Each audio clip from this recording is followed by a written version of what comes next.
Good morning my dear student. बेटा last lecture में हम लोगों ने डी ब्रोगली वेवलेंथ के बारे में पढ़ा था कि डी ब्रोगली वेवलेंथ क्या होती है। ठीक है, तो डी ब्रोगली वेवलेंथ में हम लोगों ने सीखा था कि डी ब्रोगली वेवलेंथ केवल उन्हीं पार्टिकल्स के लिए लागू होती है जो बहुत ही माइक्रोस्कोपिक होते हैं, जैसे इलेक्ट्रॉन, प्रोटॉन, न्यूट्रॉन। ठीक है ना, इन सब के लिए ही लागू होती है, बड़े पार्टिकल के लिए लागू नहीं होती, जैसे कार हो गई, गेंद हो गई, या जो तुम्हारी क्रिकेट की बॉल होती है वो हो गई। तो डी ब्रोगली वेवलेंथ आई क्यों थी? क्योंकि उन्होंने ये बोला था कि जिसके अंदर इलेक्ट्रॉन के रेडिएशन होता है उसके अंदर दोनों नेचर होते हैं, इलेक्ट्रॉन का, पार्टिकल का, एज वेल एज वेव्स का। ठीक है ना, तो उन्होंने दोनों इक्वेशन को इक्वेट करके एक लैम्डा बनाया था और ये बताया था कि लैम्डा केवल उन्हीं के लिए लागू होगा, उन्हीं चीजों के लिए लागू होगा जिनका मास ऑलमोस्ट नेग्लिजिबल होता है। बड़े मास वाले पार्टिकल के लिए लागू नहीं हुआ था क्योंकि उनकी वेवलेंथ ऑलमोस्ट कितनी आ रही थी बेटा? 0 आ रही थी। ठीक है, बोलो अब नया कॉन्सेप्ट सीखने जा रहे हैं, हाइजेनबर्ग अनसर्टेनिटी प्रिंसिपल। हाँ बेटा, तो ये क्या पढ़ने जा रहे हैं अपन लोग? Heisenberg uncertainty principle. ठीक है ना,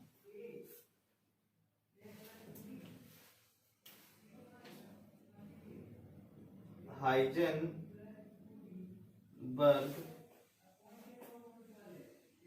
uncertainty principle.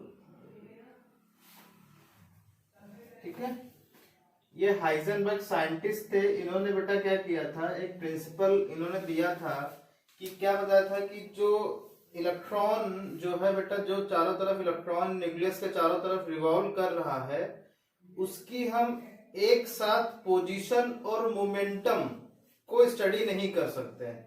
We can not study या determine position as well as angular momentum of the electron simultaneously. मतलब समझ रहे हो कि हम एक साथ ना तो उस इलेक्ट्रॉन की पोजीशन बता सकते हैं, ना तो उस इलेक्ट्रॉन की क्या बता सकते हैं बेटा? बोलो, एंगुलर मोमेंटम बता सकते हैं, वेलोसिटी नहीं बता सकते, एक साथ डिटरमाइन नहीं कर सकते हो। क्यों नहीं कर सकते, मैं उसका रीजन बताऊंगा। ठीक है बेटा, लिखो इसके according to Heisenberg, according to Heisenberg, we cannot determine exact position and momentum of electron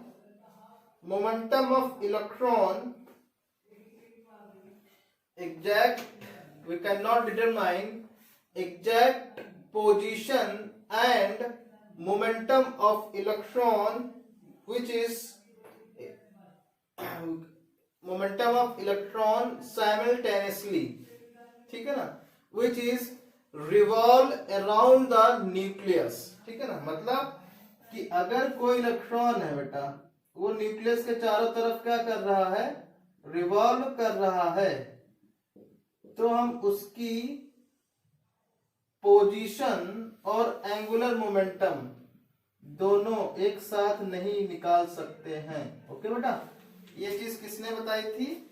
ये हाइजेनबर्ग ने बताई थी। ठीक है बेटा, क्यों नहीं निकाल सकते हो बेटा? देखो, क्योंकि आपको पता है कि डी ब्रोगली ने क्या बताया था बेटा? बोलो, कि इलेक्ट्रॉन एज ए वेव होता है। तो जैसे तुम सोचो ये वेव है, तो ये वेव की तरह ही चलेगा ना? बोलो बेटा, वेव की तरह चलेगा कि नहीं चलेगा? ऐसे चलेगा। तो अब तुम सोचो बेटा कि एक समय पे क्या हो गई? पोजीशन इसकी ये हो गई, और दूसरे समय थोड़ा आफ्टर सम टाइम ये पोजीशन हो गई।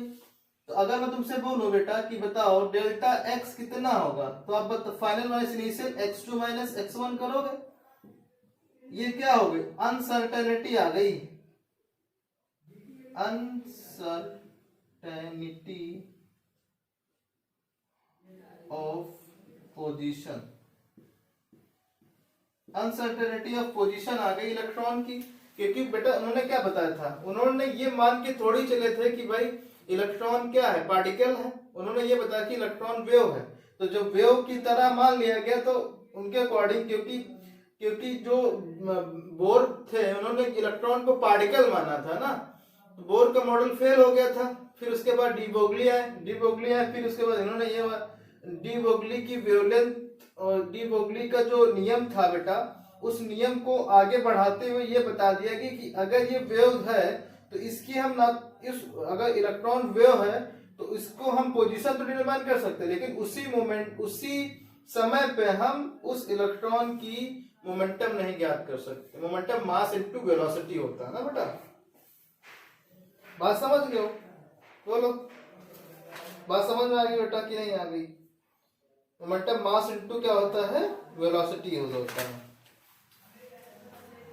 मास इनटू वेलोसिटी क्यों? क्योंकि ये पोजीशन, अब इन्होंने बताया कि इलेक्ट्रॉन, अगर कोई इलेक्ट्रॉन रिवॉल्व कर रहा है अराउंड द न्यूक्लियस, तो हम उसकी पोजीशन और एंगुलर मोमेंटम एक साथ कैलकुलेट नहीं कर सकते उसी पॉइंट पे।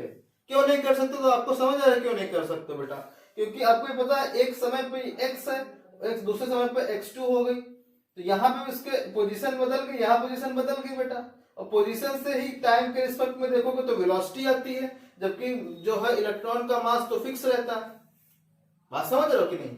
तो इलेक्ट्रॉन का मास जो फिक्स रहेगा, पोजीशन डिफरेंट हो रही है, तो उसी समय पे अगर आप एक चीज कैलकुलेट कर सकते हो कि भाई आफ्टर सम टाइम पोजीशन में आया, आफ्टर बिफोर टाइम, आफ्टर एक साथ, मतलब हम तुमसे बोले बेटा कि अब एक साथ डेल्टा पी भी निकाल लो। पी क्या आ जाएगा? P2 minus P1। पी जहां पे क्या? mv एंगुलर मोमेंटम है। बात समझ रहे हो बेटा? एंगुलर मोमेंटम है पी। तो इसीलिए मैंने बताया कि एक साथ नहीं कैलकुलेट कर सकते हैं, क्योंकि electron look like a wave. Electron कैसा है बेटा? वेव की तरह है। ठीक है ना? बात समझ गया?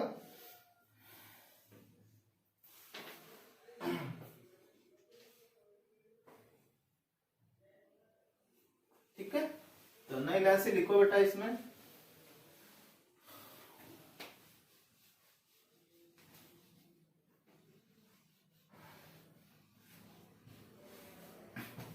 नया लाइन से लिखो, अकॉर्डिंग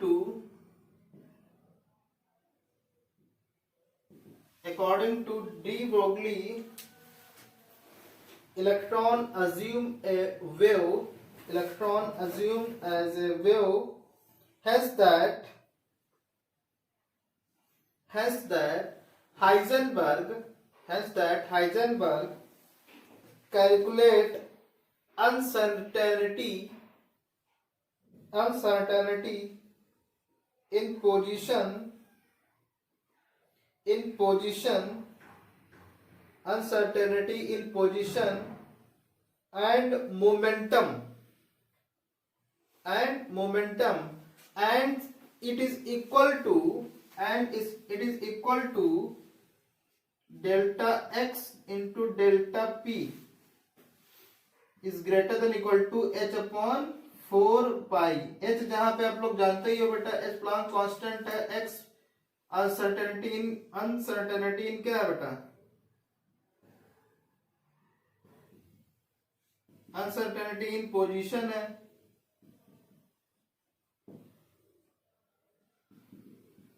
ठीक है, और डेल्टा पी क्या है?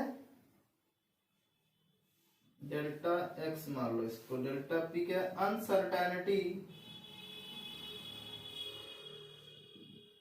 Uncertainty in momentum. ठीक है, बात समझ लो। ये क्वेश्चन नंबर फर्स्ट। तो delta X into delta P greater than equal to H upon 4 pi. तो अब हम p को बेटा क्या लिख सकते हैं? p को mv भी लिख सकते हैं। तो डेल्टा p इक्वल टू हो जाएगा m डेल्टा v। हो जाएगा कि नहीं हो जाएगा? यानी कि जहां पे डेल्टा v लिखा है, हम क्या लिख सकते हैं बेटा? m डेल्टा v लिख सकते हैं greater than equal to h upon 4 pi. बोलिए, अब इसके बाद क्या लिख सकते हो बेटा? Delta x into delta v is equal to greater than equal to h upon 4 pi m। ये दूसरी इक्वेशन हो गई। तो इस तरीके से उन्होंने ये इक्वेशन दे दी। इस इक्वेशन से आप लोग डिटरमाइन कर सकते हो पोजीशन, एंगुलर मोमेंटम। ठीक है बेटा, बात समझ रहे हो? लेकिन एक साथ कैलकुलेट नहीं कर सकते हो, ये चीज याद रखना, ठीक है बेटा। चलिए अब जो है नेक्स्ट मॉडल लिखिए, वेव मैकेनिकल मॉडल या क्वांटम मॉडल, ठीक है ना।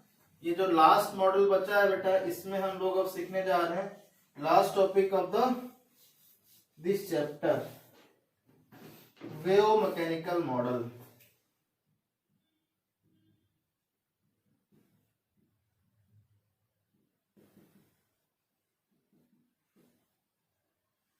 ठीक है, और quantum model.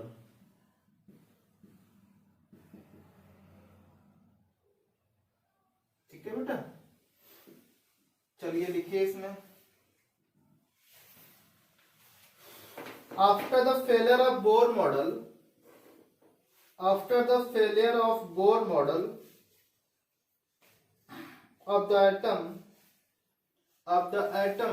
after the failure of Bohr model of the atom, a new model is derived by Erwin Schrödinger, Erwin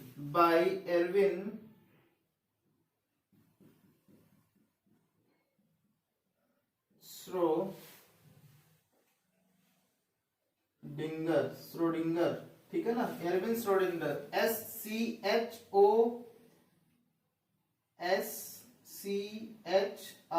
Schrodinger या डिंजर जो भी बोलो, Irwin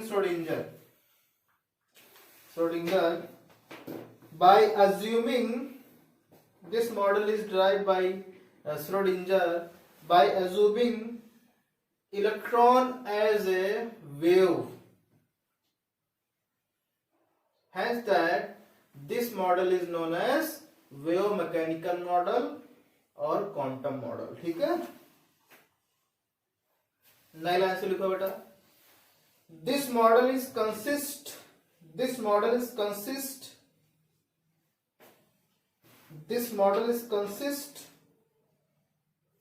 de Broglie concept and Heisenberg uncertainty principle. This model is consist de Broglie concept and Heisenberg uncertainty principle,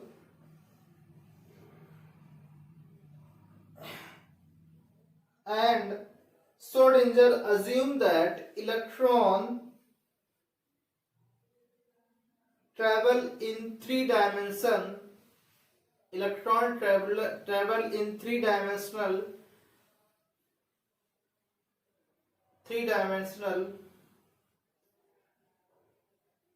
assuming as a wave inside the atom। उन्होंने क्या बोला था बेटा, ये जो इक्वेशन है वो श्रोडिंगर वेव इक्वेशन जो बनी थी बेटा, ये मॉडल जो आया था वो दो मॉडलों का कंसिस्ट किया गया था। दो जो कॉन्सेप्ट थे उनको, एक तो डी ब्रोगली कॉन्सेप्ट था, एक था श्रोडिंगर वेव इक्वेशन, दोनों पे था, दोनों को मिला दिया गया था और ये बता दिया गया था कि इलेक्ट्रॉन को अज्यूम किया गया है किसकी तरह बेटा, इलेक्ट्रॉन की तरह। ठीक है, और इलेक्ट्रॉन की तरह अज्यूम किया गया और ये इलेक्ट्रॉन जो है एटम के अंदर थ्री डायमेंशन में रिवॉल्व कर रहा है अराउंड द न्यूक्लियस, और ये इलेक्ट्रॉन कैसा लगता है बेटा, वेव की तरह लग रहा है। ठीक है ना, तो इनकी इक्वेशन है बेटा, देखो क्या है, del square psi upon dx square, del square psi कहते हैं बेटा इसको, psi, del square psi upon dx square plus del square psi upon D Y, del, हाँ डी है बेटा, डेल है, del Y square, okay, plus del square psi upon del Z square is equal to, नहीं plus है बेटा, plus 8 pi square M upon H square, okay, और bracket में हो जाएगा E minus V psi equal to 0। ये जो equation है बेटा, ये श्रोडिंगर ने दी थी, जिसका मान जो है आपको ये याद रखना है बस। ठीक है ना, किस तरीके से याद रखना है देखिए, ये del square psi upon D X square. अब देखो D X square Y square Z square ऐसे है ना, बस यहाँ पे इस चलते जाओ, साई स्क्वायर कॉमन है, 8 pi square M upon H square, ये तो सब लोग जानते हो, ये मास ऑफ इलेक्ट्रॉन। ये क्या है बेटा, ये प्लैंक कांस्टेंट है, ये क्या है बेटा, ये पोटेंशियल एनर्जी है, ये वेलोसिटी है, ये साई है, ठीक है ना, बात समझ गए।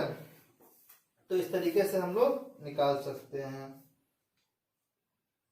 एक मिनट इसमें दे रखा है,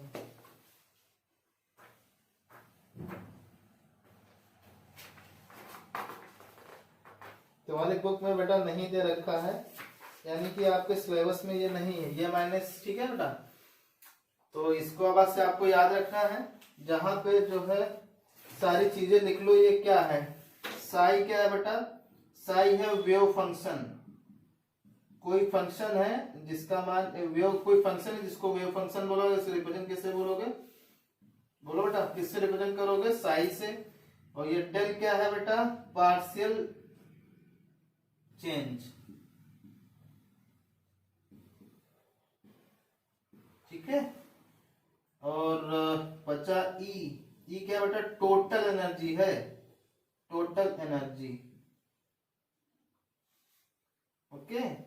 और वी क्या है बेटा, पोटेंशियल एनर्जी, इतना सो। और कांस्टेंट पाई हो गया, ये माइनस है बेटा, आई थिंक देख लेना, जैसा भी होगा मैं कल बता दूंगा, लेकिन तो ये माइनस होगा, ठीक है ना। ये हो गई तुम्हारी पोटेंशियल, ये टोटल एनर्जी हो गई, ये पोटेंशियल एनर्जी हो गई, ये तो सारी वेव फंक्शन है, ये 8 है, ये पाई, ये कांस्टेंट है, ये मास ऑफ इलेक्ट्रॉन है, और ये प्लैंक कांस्टेंट, ठीक है। सारी तो चीजें आप लोग जानते ही हो, बस इक्वेशन को आपको याद रखना है। और इसमें जो वर्ड यूज किए गए हैं, जैसे आपको साई दे रखा, साई क्या है, डेल क्या है, ई क्या है, वी क्या है, तो ये चीजें आपको पता होनी चाहिए। इससे आपको क्वेश्चन 1-2 बार आ चुके हैं, पूछे भी गए हैं, लेकिन आपको एनसीईआरटी सिलेबस में है नहीं ये क्वेश्चन पूरी, ठीक है। तो ये मॉडल समझ गया बेटा, इस मॉडल में क्या क्या है वो मैं अब कल चर्चा करेंगे, ठीक है बेटा। Thank you.